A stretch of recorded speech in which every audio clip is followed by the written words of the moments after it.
Sir ये सबसे पहले तो एक बहुत स्पेशल फीलिंग है कि जहाँ मैं 5 साल पढ़ी हूँ, जहाँ मैंने एक जर्नी शुरू की है, वहाँ पे एज अ गेस्ट बन के आना एक बहुत ही स्पेशल फीलिंग है मेरे लिए।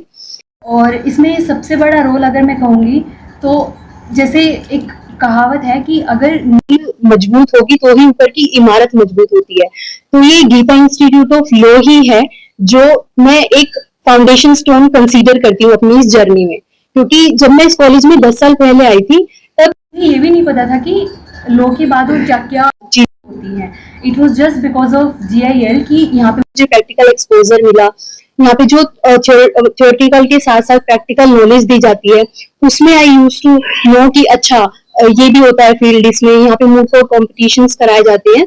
तो उसमें मुझे को मिला कि मेरे पास और क्या क्या फर्दर आगे हो सकता मैं जा सकती हूँ। सो आई would like to give a special thank to the GIL क्योंकि ये मेरी जर्नी का है, और मैं अपना क्रेडिट मेरी GIL family with my family and my friends ही देना चाहूँगी। अभी कौन से रैंक में, कहाँ पे आपकी पोस्टिंग हुई? सर ये हिमाचल प्रदेश में हुई, अभी 6th रैंक आई है मेरी सर। अभी बेसिकली कहाँ के रहने वाले हैं और यहाँ पानीपत में? Sir basically I am from Karnal but I married in Panipat only. So मैं पानीपत में ही रह रही हूँ पिछले 5 साल से, और उसके बाद से ही मैंने अपनी प्रिपरेशन शुरू की है। तो इस बीच फैमिली का काफी सपोर्ट रहा। फैमिली के सपोर्ट के बिना ये नहीं हो सकता था, because it was my after 3rd interview I have given 5 mains. I have given my first interview in 2021. Since then I'm doing this only. So एक फैमिली का सपोर्ट बहुत बड़ा सपोर्ट होता है जिससे हम आगे आते हैं। तो मेरी फैमिली का सपोर्ट मेरे लिए बहुत बड़ा रोल रहा है कि मैं 4 साल फेलियर देखने के बाद भी उन्होंने मुझे पुश किया हर टाइम, तो आज मैं यहाँ हूँ। आमतौर पर मतलब पहले जुडिशरी में या लॉ में लड़कियां जाती 70% जो है बच्चियां हैं, तुम बच्ची को क्या कहना चाहेंगी? मतलब ठीक है, सेफ है सब कुछ जो आप कर रही हैं? देखिए सबसे पहली फीमेल थी फातिमा, सबसे पहली फीमेल जज जो हुई है वो ऑनरेबल मिसेस फातिमा बी, वो सबसे पहली सुप्रीम कोर्ट जज थी। और आज भी अगर हम काउंट करें तो आई गेस 11 फीमेल जजेस रही है सुप्रीम कोर्ट में। सो जैसा कि सर ने बताया कि हमारे पास जब सर ने कॉलेज स्टार्ट किया था तो सिर्फ एक फीमेल एडवोकेट यहाँ फीमेल स्टूडेंट थी, और अब 70% स्टूडेंट आ चुकी हैं। तो मैं यही कहना चाहूंगी कि जैसा एनवायरनमेंट हमें हमारे इस कॉलेज में मिलता है, इसमें सबसे बड़ा रोल रहता है हमारी फैमिली का और हमारे कॉलेज का, जो हमें बहुत सेफ एनवायरनमेंट फील कराते हैं। हमारे पेरेंट्स अगर हमें यहाँ भेज रहे हैं, वो हमें इसी भरोसे भेज रहे हैं कि हमारी बच्चियां जहाँ जा रही हैं वहां पे वो सेफ फील करेंगी, सेफ उनको आगे सब सिखाया जाएगा। सो इसमें बहुत बड़ा रोल रहता है कॉलेज का और आपकी फैमिली का कि वो आगे आ रही है। तो मैं उनको भी यही कहना चाहूंगी कि आप अपने गुरुजनों की बात सुनिए और उन पे अमल लाइए और आगे बढ़ते रहिए। आपने कब सोचा था कि मैं इस प्रोफेशन में जाऊं? मैंने 12th के बाद ही सोच लिया था, and I was searching for law colleges. So यहाँ आने का मेरा सबसे बड़ा रीजन ये भी रहा है क्योंकि यहाँ आसपास और कोई लॉ कॉलेजेस नहीं थे। तो सर ये सबसे अच्छी बात थी कि आसपास एक यही लॉ कॉलेज था। फिर जब मैं इस कॉलेज में आई तो यहाँ का एनवायरनमेंट, जैसे सर ने कहा कि कुछ बच्चे ये कहते हैं कि ये एक जेल की तरह एनवायरनमेंट बना के रखा है, बट ये एक जेल की तरह नहीं है, क्योंकि जब आप ऑफिसर लाइन में आगे जाते हो तब आपको डिसिप्लिन के साथ रहना होता है। तो वही डिसिप्लिन, वही मॉरल वैल्यूज आपको इस लॉ कॉलेज में भी सिखाई जाती है। मैम बहुत सारे फील्ड थे, आप लॉ चुनने के पीछे कोई खास वजह रही? Sir it was dream of my mother. उनका ड्रीम था कि मेरी बेटी इस फील्ड में आगे जाए, क्योंकि वो अपने टाइम में उन्होंने सोचा था करने की, बट आसपास ना तो फैमिली का इतना सपोर्ट था, ना ही फाइनेंशियल सपोर्ट था, तो वो नहीं कर पाई थी। So it was my mother's dream only. उन्होंने वकील बनने का सोचा था या जज बनने का सोचा? सर लीगल फील्ड में आने का सोचा था। जैसे कि मैंने कहा कि जब मैं इस फील्ड में आई तब यहाँ पे मुझे जो एक्सपोजर मिला है उससे आई गोट टू नो कि मेरे पास क्या क्या ऑप्शंस हो सकते हैं। कितना टफ रहा यहाँ तक की जर्नी जो है जज बनने की? सर टफ, अगर मैं टफनेस की बात करूँ सर, टफ तो है, इसके लिए आपको काफ़ी सेक्रीफाइसेस करने पड़ते हैं। अगर मैं अपनी बात करूँ, मैं पिछले 4 साल से प्रिपेयर कर रही थी। मैंने 3 इंटरव्यू के बाद मुझे सफलता मिली है। मैंने 5 मेंस भी दिए हैं, जिसमें मैं सिर्फ पॉइंट्स में रह रही थी। मैं किसी में मैं 1.5 से रह गई, किसी में 2 मार्क्स से रह गई, इस तरीके से रही हूँ। अदरवाइज इसके अलावा मैं बात करूं तो मैंने किसी भी फंक्शंस में जाना बंद कर दिया था, सोशल मीडिया से मैं दूर रही। इनफैक्ट अगर हमारे घर गेस्ट भी आते थे तो मेरी फैमिली इतनी सपोर्टिव थी कि वो यूं कह देते थे, मैं उनके पास थोड़ी देर बैठती थी और वो यूं कह देते थे कि हमारी बच्चे की क्लास चल रही है, आप उसको डिस्टर्ब ना करें। तो हार्डशिप्स तो फेस की है, लेकिन रिजल्ट आने के बाद वो सब मेरे साथ ही खड़े। तो यही सबसे बड़ी बात है। मैम, कुछ लड़कियां सोशल फाउंडेशन कह लो या कुछ फैमिली फाउंडेशन कह लो, उनकी वजह से ना अपनी इच्छाओं को दबाना पड़ता है, मतलब फील्ड में जहां वो जाना चाहती है नहीं जा पाती due to some social foundation and family, उनके लिए कुछ कहेंगे? देखिए, सोशल फाउंडेशंस तो होती हैं, नो डाउट, लेकिन अगर आपके पास आपकी फैमिली का सपोर्ट है, आपके पेरेंट्स का सपोर्ट है, तो आप किसी भी फील्ड में कर सकते हो। और अगर आपके पेरेंट्स आपको फ्रीडम दे रहे हैं कि आप कहीं बाहर निकल के जा रहे हो, तो मैं आपसे भी यही कहूंगी कि आप अपनी फ्रीडम का गलत यूज मत करिए। आप अपने पेरेंट्स का विश्वास बनाए रखें और आप जिस भी फील्ड में जा रही हो उन्हें विश्वास दिलाएं। अगर आपकी फैमिली आपके साथ है तो समाज में कोई कुछ भी कह रहा हो, आप हर सफलता हासिल कर सकते हो सर। फैमिली को कितना टाइम देते थे इस दौरान? सर, जैसा कि मैंने कहा कि फैमिली को मैं बहुत कम टाइम दे पाती थी, तो मैं यूजली मेरा 13 से 14 घंटे में पढ़ती थी, बहुत कम टाइम मैं अपनी फैमिली में देती थी। सिर्फ हुआ कि सुबह बैठ गई या शाम में बैठ गई, अदरवाइज इसके अलावा। लेकिन मेरी इसके पीछे सबसे बड़ा रीजन ये है कि मेरी फैमिली बहुत सपोर्टिव थी। जैसे मैंने कहा कि अगर हमारे घर कोई गेस्ट भी आ रहा है तो वो यूं कह रहे कि हमारे बच्चे की क्लास चल रही है, सिर्फ मैं थोड़ी देर के लिए उनके पास जाती थी। तो इसमें फैमिली का सपोर्ट तो है सर। आप मतलब गीता जी सर, क्योंकि ये मेरी जर्नी का एक फाउंडेशन स्टोन रहा है, फर्स्ट लैडर है। वो एनवायरनमेंट सीखा है कि ऑफिसर एनवायरनमेंट आगे किस एनवायरनमेंट में वो रहते हैं, हमें यहाँ पे उसी डेडिकेशन के साथ चीजें सिखाई जाती हैं, वही मोरल वैल्यूज हमें सिखाई जाती हैं कि आपको आगे कैसे बिहेव करना है। और इन सबसे भी ज्यादा आपको यहाँ पे एक अच्छा इंसान बनाया जाता है कि आप कैसे एक अच्छा इंसान बन सकते हो, आप अपनों से बड़ों की रिस्पेक्ट कर सकते हो, आप अपनों से छोटों की हेल्प कर सकते हो। तो यस, ऑफ कोर्स GIL का इसमें एक बहुत बड़ा रोल रहा है। मैडम, अभी जुडिशियरी हमारे ढेर सारे ढेर अपने फैसलों के लिए, तो इसमें आपकी क्या किस टाइप की प्राथमिकता रहेगी? सर, बेसिकली मैं, जैसे कि हमारी इंडियन जुडिशरी है, मैं इसमें सर्व करना चाहूँगी।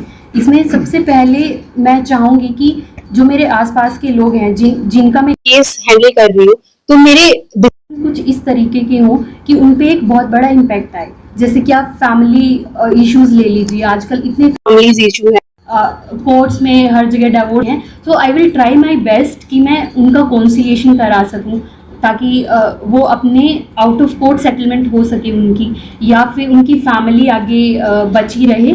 सो I will try my best कि जस्टिस किसी भी एंड में सर्व हो, वो या तो ऑफिशियली या फिर वो out of court. So I will try to serve justice as much as I can. आज बड़ा प्राउड मोमेंट और खुशी का माहौल है कि गीता इंस्टीट्यूट ऑफ लॉ की एक स्टूडेंट रेनू करनाल से हिमाचल प्रदेश जुडिशरी में 6 नंबर पर ला करके उसने एक ऐसा कामयाबी का स्तंभ खड़ा कर दिया जो कि बहुत ही गर्व की बात है। मैं सर्वप्रथम रेणु बाला को ढेर सारी शुभकामनाएं देता हूँ और बधाई देता हूँ कि उसने अपने माता पिता के नाम को रोशन किया और गीता इंस्टीट्यूट ऑफ लॉ को 4 चांद लगा दिए। ये हमारा सपना था, सपना है कि एडवोकेट्स तो पूरे हरियाणा के अंदर अभी हमारे सभी कोर्स में हैं। हमारा सपना है हर कोर्ट के अंदर हमारे जज हों हरियाणा के अंदर। जैसे कि आप समझते हैं कि इंटरनेशनल मूट कोर्ट कंपटीशन करवाना, शायद मुझे अच्छी तरह से याद है जब पहला मूट कोर्ट कंपटीशन हुआ और मैं तो साइंस का विद्यार्थी, आर्ट्स का विद्यार्थी रहा और इंटरव्यू मेरा लिया। मैंने कहा अभी आप कैसे मूट कोर्ट कंपटीशन? मैंने कहा अभी जैसे हम स्कूल कॉलेज के अंदर एनुअल डे करते हैं इस प्रकार से एनुअल डे होगा, राइट। धीरे धीरे याद है कुलम जी, धीरे धीरे पता चला कि ये तो जज बनने का एक आसान तरीका है। और मुझे बड़ी खुशी हो रही कहते हुए कि आज तब से 2010 या 11 से मोट कोर्ट कंपटीशन पूरे हरियाणा के अंदर हम ही थे, उन्होंने पहला स्टार्ट किया। और हमने उसके अंदर एक स्टार्ट किया कि रंगारंग प्रोग्राम शुरू किया। जो पहले जज आए, आई थिंक राजेश बंदे जी थे, इसमें वो सुप्रीम कोर्ट में जज हैं। उन्होंने कहा भाई बंसल साहब ये रंगारंग प्रोग्राम तो नहीं होता मोट कोर्ट कंपटीशन। मैं सर हमने रस दिया, कहो तो बंद कर देते हैं। नहीं, बहुत बढ़िया है, बहुत बढ़िया है, तो we should start new things. तो आज इंटरनेशनल मोट कोर्ट कंपटीशन इस वर्ष हम करने जा रहे हैं। तो यही नहीं कि हमारे ऐसे बहुत से जजेस हैं। जैसी रेनू से मिला, मैंने एक ही क्वेश्चन था कि आपका क्या सपना, क्या करेंगी। मुझे पूरा विश्वास है, मैं जब भी लॉ कॉलेज में आता हूँ, किसी भी इंस्टीट्यूट में जाता हूँ, उनको एक ही बात कहता हूँ, अच्छे इंसान बनो, मॉरल वैल्यूज आपके अंदर, डिसिप्लिन आपको होना चाहिए। यदि ये आ गया तो आप अच्छे इंसान बन गए, तो ये सब चीजें सेकेंडरी हैं। जज बन गई और ये यदि डिसिप्लिन में नहीं रहती, जो कानून है उसके तहत काम नहीं करती, तो इसके जज होने का कोई फायदा नहीं है। तो हम यही आशा करते हैं। तो ये आशा नहीं, मुझे पूर्ण विश्वास है कि रेनू एक ऐसा स्तंभ अपने पेरेंट्स के लिए, इनके माँ बाप के संस्कार और institute of law, Geeta institute of law के जो संस्कार दिए हमें 5 साल तक, वो उनके अंदर रम गए हैं और कोई गलत काम जिंदगी में नहीं करेगी। और इसके साथ ही समाज को राह दिखाएगी। जैसे कि उन्होंने बताया कि आजकल बहुत बड़ा हाल है, लड़की शादी होने के तुरंत बाद ही डाइवोर्स डाइवोर्स डाइवोर्स। और हम गीता बंसल मेरी मिसेज जब बीच में आती है, इस बार नहीं आई, लड़कियों को अलग से बताती है कि लोग के बच्चों का माइंड नेगेटिव चलता है, उसको पॉजिटिव चलाना है आपने। शादी करने के बाद शादी में डाइवोर्स नहीं लेना, क्योंकि लोग के विद्यार्थी हो आप। तो हमें पूरा विश्वास है कि रेणु बाला आगे बढ़ करके और ऊंचाइयों पे जाए। जैसे कि इंसाफ ने भी कहा, हाई कोर्ट सुप्रीम कोर्ट की जज बने, और हम फख्र से कहेंगे हमारी एक student high court supreme court में जज है। कुलवंत जी, मैं तो ये कहता हूँ कि शहर के जितने भी उद्योगपति हैं वो मेरे स्टूडेंट है। मैं तो लेता हूँ उनसे, पहले मैं फख्र से कहता हूँ, क्लास में जाता हूँ, स्कूल में जाता हूँ, भाषण में जाता हूँ, खुशी होती है। टीचर जितनी खुशी माँ बाप को भी नहीं होती होगी, क्योंकि उसको उससे कुछ चाहिए तो है नहीं। तो हमारी यही इच्छा है, भगवान इसको स्वस्थ रखे और ऊंचाइयों पे ले जाए। देखिए, विरोध यदि नहीं होगा तो कोई सिस्टम सुधरता नहीं है। यदि आपकी पोजिशन स्ट्रॉन्ग नहीं, तो आप कोई भी गलत काम करने के तैयार होंगे, राइट। तो विरोध तो होना ही चाहिए, तभी उसके अंदर अच्छाइयां आएंगी। तो इसलिए कामयाब तो होगा ही, कामयाब तो होगा, परंतु जैसे जैसे विरोध होगा उससे उसकी कमियां दूर हो जाएंगी, ऐसा मेरा मानना है। मैं तो कहता हूँ कि जैसे किसी भी स्टूडेंट्स को, किसी बच्चे को किसी भी प्रकार की सफलता मिलती है, होती है उसकी फैमिली को होती है, और कहीं ना कहीं वो मोटिव होता है कि फैमिली का बच्चा है, आगे बढ़ेगा, हेल्प करेगा। और एक ऐसा संस्थान as a Geeta institute of law या एज ए टीचर, उनको उनसे ज्यादा खुशी होती है, जिसके अंदर कोई मोटिव नहीं होता। एक खुशी होती है कि हमारा बच्चा, और हम भी बड़े गर्व के साथ कहते हैं कि हमारा बच्चा आज हिमाचल जुडिशरी में सिलेक्ट हुआ है। और सबसे बड़ी खुशी की बात यह है कि हमारे बच्चे जो सिलेक्ट हो रहे हैं वो रैंकर्स हैं अपनी जुडिशरी के लिए। रेनू हमारे स्टूडेंट रही है और ये यूनिवर्सिटी की भी रैंकर रही है, टॉप रैंकर रही है। She was topper of the university in her time. क्योंकि मैं देखता हूँ न्यूज पेपर इनकी रिपोर्ट में छपी, तो आई कैन रिकॉग्नाइज हर, ये वही बच्चा है जो कॉलेज में भी शाइन करता था और आज जुडिशरी में भी शाइन किया है। किसी भी जुडिशरी के अंदर 6 रैंक आना अपने आप में बहुत बड़ी बात है और बधाई के पात्र हैं ये, और पूरा गीता इंस्टीट्यूट ऑफ लॉ बधाई का पात्र है। और मैं तो यही कामना करूंगा कि ये आगे भी अपने जुडिशरी करियर में भी अपने कॉलेज का, अपने पेरेंट्स का, सभी का नाम रोशन करें। और हमें भी, हमारे जो बाकी इनके जूनियर्स हैं कॉलेज के अंदर, because she is एलुमना matter of the college, तो उनको भी गाइड करें कि आगे हमारे बहुत सारे बच्चे हैं जो मैं जानता हूँ बहुत सारे बच्चों जो मेंस किया इंटरव्यू में रह गए हैं, दे आर स्टिल ट्राइंग। तो मुझे लगता है कि आने वाला समय ऐसा होगा कि जैसे आज मैं हाई कोर्ट में जाता हूँ या लोकल पानीपत कोर्ट में जाता हूँ, सुप्रीम कोर्ट में जाता हूँ, तो मुझे बहुत सारे बच्चे मिल जाते हैं वहां पर गीता इंस्टीट्यूट ऑफ लॉ के। तो बड़ा अच्छा लगता है। जो मैं कई बार हाई कोर्ट में जाता हूँ तो मैं कोर्ट के अंदर जाके कोई स्टूडेंट केस को प्ली कर रहा है, केस को फाइट कर रहा है, तो मैं जाके सुनता हूँ हाउ इज परफॉर्मिंग, और बड़ा अच्छा लगता है कि हमारे बच्चे एक बहुत अच्छे वकील से भी एक बेटर अपने केस को फाइट करते हैं। हिमांशु बंसल हमारा student, I have seen him in high court, तो lot of students I have seen कर रहे हैं, सुप्रीम कोर्ट में देखा है।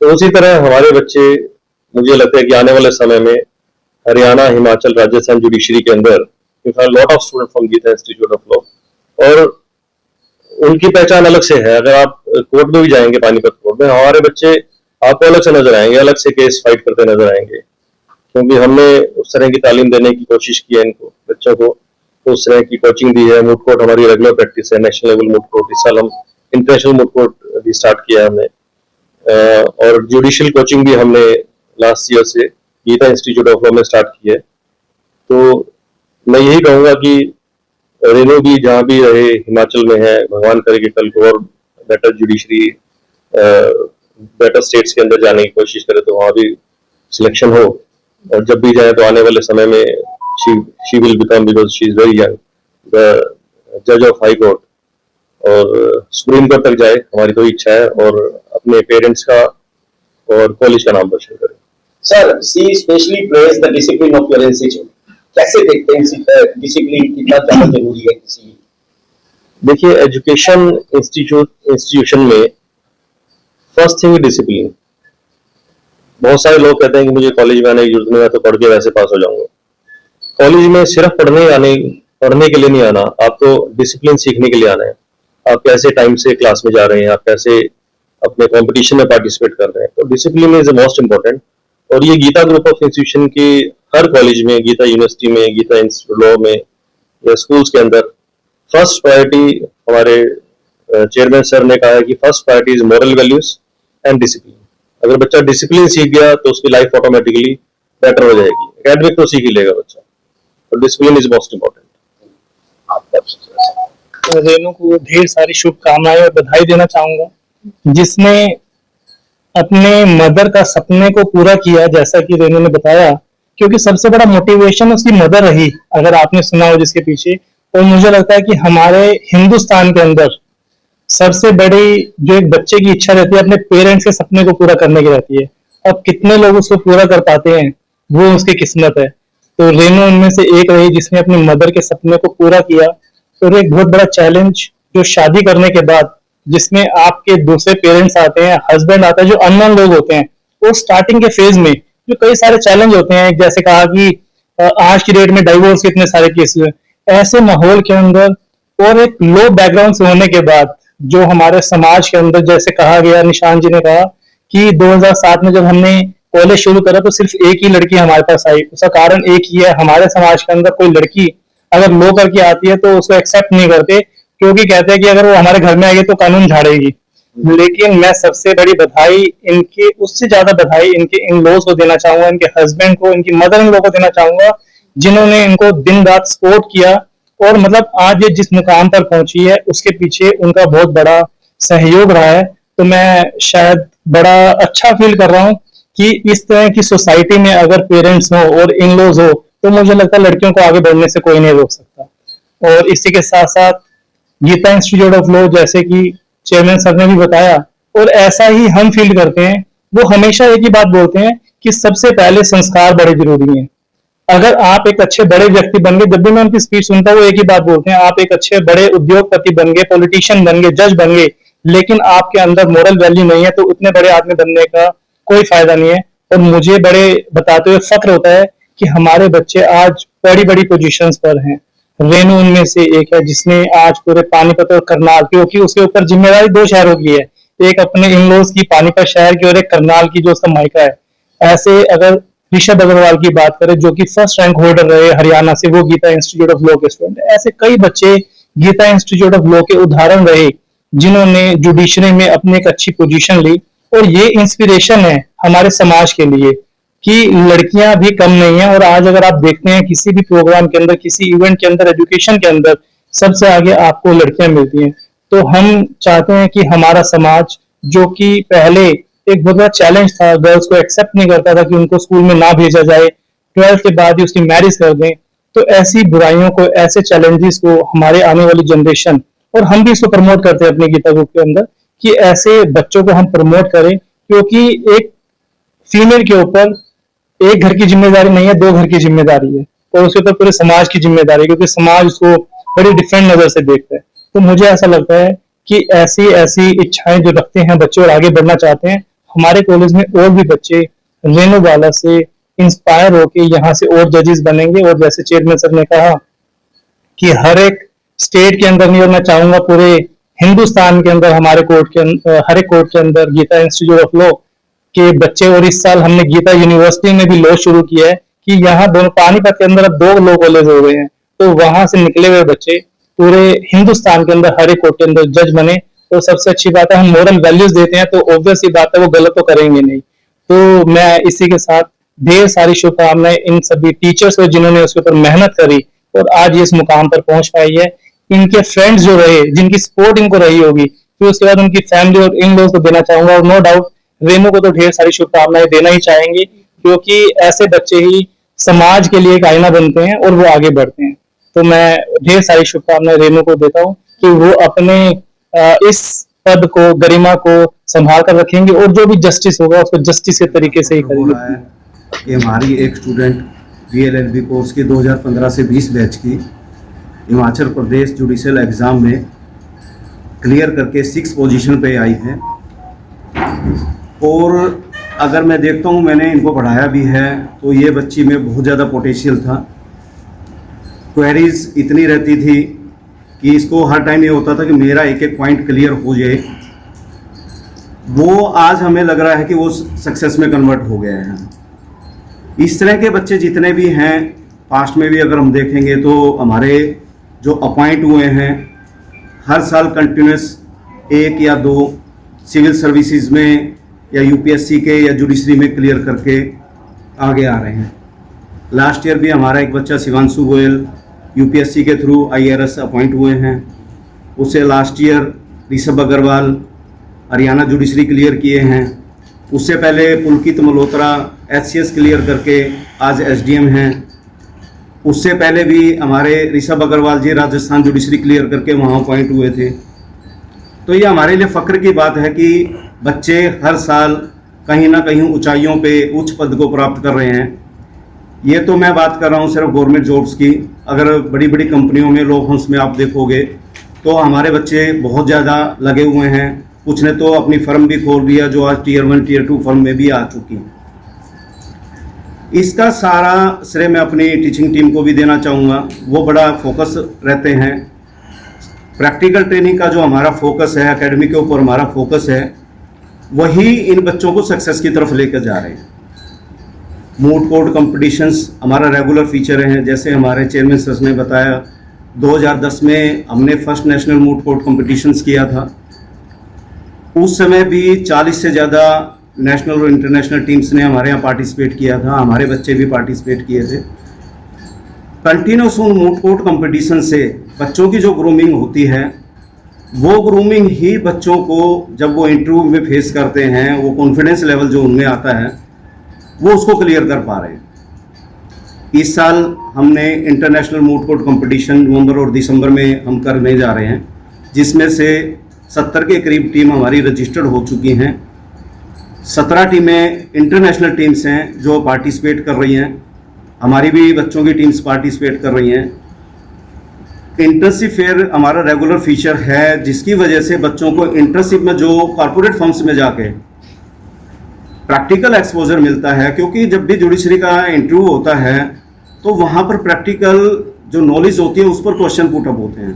और जो बच्चे इंटर्नशिप करके आए हुए हैं, मूड कोर्ट कंपटीशन में पार्टिसिपेट करते हैं, कोर्ट्स में रेगुलर विजिट्स वगैरह के थ्रू भी जाते हैं, डिबेट कंपटीशन पार्टिसिपेट करते हैं, उनको उसका बहुत ज़्यादा फ़ायदा मिलता है और उनकी सफलता की दर 99% हो जाती है। तो जितने भी बच्चे इंटरव्यू देने जाते हैं तो सारे सक्सेसफुल रहे हैं हमारे। तो मैं रेनू को भी बधाई दूंगा कि उन्होंने भी मूड कोर्ट कॉम्पिटिशन्स में इंटर्नशिप भी बहुत सारी की हैं और यूनिवर्सिटी की टॉपर भी रही है। तो एकेडमिक एनवायरनमेंट जो टीचर्स दे रहे हैं वो बच्चों को इतनी ग्रूम कर देते हैं एकेडमिक में कि वो कहीं पर भी चले जाएं, किसी भी टेस्ट में अपीयर हों, कोई भी इंटरव्यू हो, उसके सिलेक्शन को कोई नहीं रोक सकता। तो मैं आज रेनू को, उसके इन लॉज वाली फैमिली को, उनके पेरेंट्स को बधाई देना चाहूँगा कि उनके मोटिवेशन की वजह से आज ये दिन आया है कि आज ये हिमाचल प्रदेश में जुडिशियल ऑफिसर बन के सेलेक्ट हो गई हैं। तो मैं सभी को बधाई दूंगा।